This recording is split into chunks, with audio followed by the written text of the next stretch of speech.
Homework pressure? No more. At Spring Library, we explain every topic in simple way. Join the learning family and score high every day.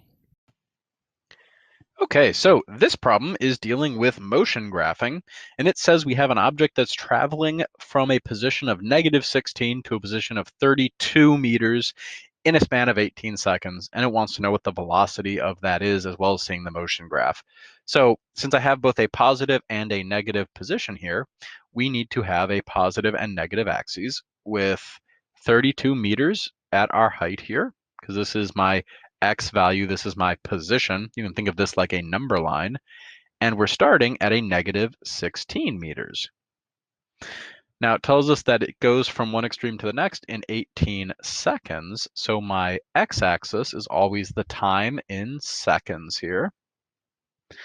And if I'm graphing it, we start at -16, we end at +32. And because this is a constant velocity, there's no acceleration, it's going to look like a straight line on my position versus time graph. So that is what the position versus time graph looks like. Now, to find the actual velocity of this, we can use the slope of this line, because when we're dealing with motion graphing, the slope of a position versus time graph is equal to the velocity of our object.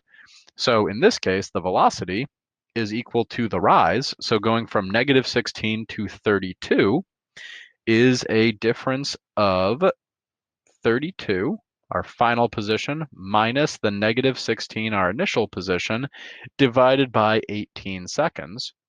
32 minus a -16 becomes 48, and we end up with a velocity here of 2.67 meters per second.